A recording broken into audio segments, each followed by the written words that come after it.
नमस्कार, मैं हूं आशुतोष और आप देख रहे हैं एमपी राउंडअप। मोहन कैबिनेट के संभावित मंत्रिमंडल विस्तार और फेरबदल को लेकर के अटकलें लगनी शुरू हो गई है। एक मीडिया हाउस को दिए इंटरव्यू में सीएम मोहन यादव ने इसके संकेत दिए हैं, तो अटकलें लग रही हैं कि विधानसभा के मानसून सत्र के बाद राज्य की कैबिनेट में एक बड़ा बदलाव देखने को मिल सकता है।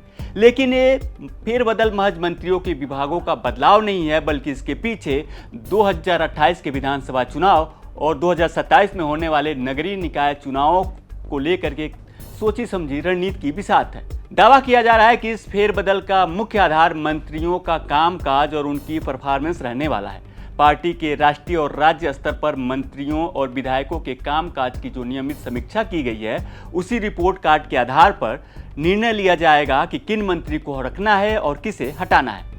इसके साथ ये भी तय होगा कि किसको प्रमोट करना है। कयास लगाए जा रहे हैं कि खराब प्रदर्शन वाले 5 से 6 मंत्रियों की छुट्टी हो सकती है, जबकि 7 से 8 नए चेहरों को कैबिनेट में शामिल किया जा सकता है। मंत्रिमंडल विस्तार में इस बार कुछ बातों का ध्यान रखा जाएगा। जैसे इस बार बुंदेलखंड को वरीयता मिल सकती है, क्योंकि इस क्षेत्र से मंत्रियों की संख्या काफ़ी कम है और जो मंत्री हैं उनके पास कोई बड़ा मंत्रालय नहीं है। इसके अलावा आधी आबादी यानी महिला पर फोकस रहेगा। सरकार इस पे फोकस करेगी। इस दौड़ में रीति पाठक, अर्चना चिटनीस, मालिनी गौर जैसे महिला नेता रेस में है। वहीं ओबीसी वोट बैंक को ध्यान में रखा जाएगा, जबकि सिंधिया खेमे के साथ संतुलन बनाने की कोशिश की जा सकती है। अब अगर बात करते हैं कि मंत्रिमंडल में किन नेताओं को आउट किया जा सकता है, तो अभी यह का पाना मुश्किल है। लेकिन कर्नल सोफिया कुरैशी पर विवादित टिप्पणी और फिर सुप्रीम कोर्ट की नाराजगी के बाद विजय शाह को लेकर अटकलें लग रही हैं। जबकि जाति प्रमाण पत्र की वजह से चर्चा में रही प्रतिमा बागरी रेत खनन को लेकर बयान देने के बाद एदल सिंह कंसाना के साथ ही दिलीप अहिरवार और राधा सिंह को लेकर भी तरह तरह के सियासी अटकलें लगने लगी है। माना जा रहा है कि विवाद और कमजोर परफॉर्मेंस इसकी वजह हो सकती है, मंत्रियों को हटाने की वजह हो सकती है। इसको लेकर हमने बात की वरिष्ठ पत्रकार जय नागरा से और पूछा कि क्या जिन नामों को लेकर अटकलें चल रही है, क्या उनको हटाया जा सकता है या फिर बीजेपी एक बार फिर चौंकाने वाला फैसला लेते हुए कुछ बड़ा कर सकती है। जी आशुतोष जी, ये बात सही है कि मध्य प्रदेश में मंत्रिमंडल का विस्तार बहुत समय से लंबित है और बहुत संभावना है कि बहुत जल्दी यह विस्तार हो पाएगा। पिछले 1 साल से मंत्रिमंडल में विस्तार की बातें की जा रही थी, लेकिन जो बहुत बड़ी वजह जो सामने आई है उसमें बीजेपी के ही जो बड़े सूत्र हैं वो बताते हैं कि कहीं ना कहीं इसके पीछे बीजेपी के एक बड़े कद्दावर नेता और पूर्व मंत्री नरोत्तम मिश्रा की एक बड़ी भूमिका है। देखिए, दतिया में जो सीट है वो कांग्रेस के विधायक के अयोग्य घोषित होने से रिक्त हुई है और बहुत संभावना है कि दतिया में बहुत जल्द उपचुनाव हो और वहां से काफी संभावना है कि नरोत्तम मिश्रा फिर से जीत करके आते हैं। जीत के आते हैं तो वो निश्चित रूप से फिर मंत्रिमंडल में एक अपनी बड़ी भूमिका में होंगे। तो डॉक्टर मोहन यादव इस समय वैसे ही बड़े बड़े नेताओं के बीच संतुलन साधने में वैसे ही परेशान है। उन्हें शिवराज जी को भी देखना है, उन्हें ज्योतिरादित्य सिंधिया को भी देखना है, इधर संतुलन कैलाश विजयवर्गीय का भी करना है, फिर ऐसे कई बड़े नेता जो हैं, नरेंद्र सिंह तोमर जी हैं, प्रहलाद पटेल है, ऐसी एक लंबी इनके बीच संतुलन साधना उनके लिए बड़ी बात है। और ऐसे में जातीय और क्षेत्रीय संतुलन साधना ये एक तीसरी चुनौती है। तो इसलिए बहुत आसान नहीं है उनके लिए ये करना। ये बात सही है कि खुद बड़े नेताओं को ये बात हो रही है कि कुछ को हटाया जा सकता, लेकिन बीजेपी के ही सूत्र बताते हैं कि ऐसी संभावना कम है कि किसी बड़े नेता को, किसी कैबिनेट मिनिस्टर को वो कम कर सके। हाँ, लेकिन कुछ लोगों को जोड़ा जरूर जा सकता है, क्योंकि किसी बड़े नेता को हटाना यानी एक और मुसीबत मोल लेना और फिर अगले विधानसभा चुनाव के पहले एक और नई झंझट। तो मुझे नहीं लगता कि इसकी संभावना कम है कि वे किसी को हटाए।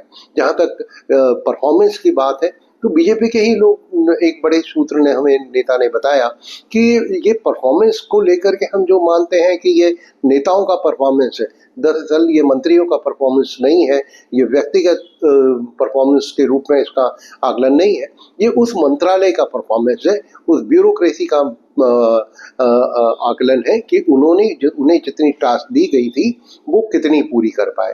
तो इस मान से कोई किसी का परफॉर्मेंस किसी मंत्रालय का अच्छा है, इसका मतलब ये कतई नहीं है कि ये मंत्री बहुत सक्रिय रहे हैं या इन्होंने कुछ अच्छा परफॉर्म किया। तो मंत्री और मंत्रालय ये दो चीज अलग है।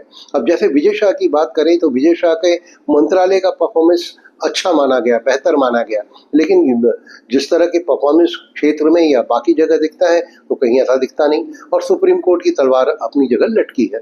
लेकिन इस सब के बावजूद उन्हें हटा पाए मोहन यादव, ये संभावना कम लगती है, क्योंकि एक आदिवासी नेता के रूप में उनकी मजबूत पकड़ है, इसलिए उन्हें उन फेरबदल हो सकता है, मंत्रालय इधर उधर हो सकता है, लेकिन उन्हें हटाने की हम आशंका व्यक्त करें तो मुझे लगता है ये संभव कम दिखता है। अब बात करें कि फेरबदल किस तरह से हो सकता है, तो एक तो क्षेत्रीय संतुलन की बात करें तो इस समय सागर से कोई प्रतिनिधित्व नहीं है, तो वहां से यदि प्रतिनिधित्व की बात करें तो वहां से दो नाम आते हैं। एक भूपेंद्र सिंह चौहान का नाम आता है, दूसरा गोपाल भार्गव का। भूपेंद्र सिंह जी जो है वो पूर्व में मंत्री भी रह चुके हैं, वो शिवराज जी की पसंद है, और गोपाल भार्गव की बात करें तो गोपाल भार्गव खुद डॉक्टर मोहन यादव की पसंद है। गोपाल भार्गव को ला करके मोहन यादव एक तीर से दो निशाने कर सकते हैं, क्योंकि यदि वो मंत्रिमंडल का विस्तार पहले कर लेते हैं, यानी दतिया के चुनाव के पहले, तो कहने को हो जाएगा कि ब्राह्मण समुदाय से इतने लोगों को पहले ही प्रतिनिधित्व दिया जा चुका है। तो एक वजह ये भी है, तो ये संभावना बनती है कि सागर से और कोई एक नाम आए। दूसरा बात आती है कि ज्योतिरादित्य सिंधिया का जो निर्वाचन क्षेत्र है, वहां से गुना, शिवपुरी, अशोकनगर, यहाँ से किसी विधानसभा से अभी कोई मंत्री नहीं है। अब यहाँ से कोई एक मंत्री के नाम की चर्चाएं हैं, तो यहाँ से देवेंद्र जैन, पन्नालाल शाह के जैसे नाम हैं, लेकिन इसमें दो नाम और हैं, वो हैं ब्रजेंद्र यादव जो मुंगावली से आते हैं, और महेंद्र यादव जो कोलारस से आते हैं। अब बात करें कि निश्चित रूप से यहाँ जिसे भी बनाया जाएगा वो ज्योतिरादित्य सिंधिया की पसंद से ही बनाया जाएगा। ज्योतिरादित्य सिंधिया की बात करें तो उनके खेमे से इस समय जो मंत्रिमंडल में नाम है जो शामिल है, उनके कोटे से वो हैं गोविंद राजपूत, और दूसरे हैं प्रद्युम्न सिंह तोमर, तो ये दोनों राजपूत समुदाय से आते हैं। तीसरे आते हैं तुलसीराम सिलावट जो एससी से आते हैं। तो निश्चित रूप से यहाँ पर ज्योतिरादित्य सिंधिया चाहते हैं कि ओबीसी से कोई नाम आए, तो ऐसी स्थिति में उनके लिए बहुत संभव है कि किसी यादव को, ब्रजेंद्र यादव या महेंद्र यादव में से कोई एक मंत्रिमंडल में शामिल हो। जहां तक मालवा की बात है, आपने माननीय गौड़ जी का नाम लिया, निश्चित रूप से उनके बहुत समर्थक है माननीय जी के, लेकिन इस तरह की संभावना कम है कि एक और मालवा में वो एक और पॉलिटिकल सेंटर और बनने दें, क्योंकि खुद मोहन यादव उज्जैन से आते हैं, तो निश्चित रूप से वो चाहते हैं कि निमाड़ मालवा में उनकी पूरी पकड़ बनी रहे, तो ये संभावनाएं कम है। हाँ, ये बात सही है कि महिलाओं के नाम पर अर्चना चिटनीस की संभावनाएं प्रबल है, वे निमाड़ का और बुरहानपुर का प्रतिनिधित्व करती हैं, और वो एक अच्छे प्रशासक के तौर पे भी देखी गई हैं। तो ये संभावना है जहाँ पे कुछ नाम इस तरह से जोड़े जा सकते हैं, कुछ इस नाम आ सकते हैं। हालांकि दावा ये भी किया जा रहा है कि राज्य के वरिष्ठ मंत्रियों को अनुभव के आधार पर जिम्मेदारी या अतिरिक्त विभाग सौंपे जा सकते हैं। तो माना यह भी जा रहा है कि सिंधिया खेमे के प्रभुराम चौधरी को भी मौका मिल सकता है, जबकि काफी समय से नाराज चल रहे गोपाल भार्गव की भी लॉटरी लग सकती है। आपको बता दें कि वर्तमान में मुख्यमंत्री मोहन यादव सहित मंत्रिपरिषद में 31 सदस्य हैं, जबकि राज्य में 35 मंत्रियों की गुंजाइश है। फिलहाल 4 मंत्री पद खाली है, जिसके चलते लंबे समय से मंत्रिमंडल विस्तार की अटकलें लगाई जा रही हैं। अगर मंत्रिमंडल विस्तार होता है तो इसका असर काफी दूरगामी होगा। तो साफ है कि मानसून सत्र के बाद होने वाला यह फेरबदल केवल चेहरों का बदलाव नहीं होगा, बल्कि इसके जरिए मुख्यमंत्री डॉक्टर मोहन यादव अपनी टीम को ज्यादा परफॉर्मिंग, बेदाग और आगामी चुनाव के लिहाज से सामाजिक रूप से ज्यादा संतुलित बनाने की कोशिश करेंगे। अंतिम मुहर संगठन और केंद्रीय नेतृत्व के चर्चा के बाद लगेगी, लेकिन स्क्रिप्ट तो फिलहाल तैयार हो चुकी है। तो आज के एमपी राउंड अप आपको कैसा लगा कमेंट में हमें जरूर बताएं और मध्य प्रदेश से जुड़ी तमाम बड़ी खबरें देखने के लिए देखते रहें एमपी तक।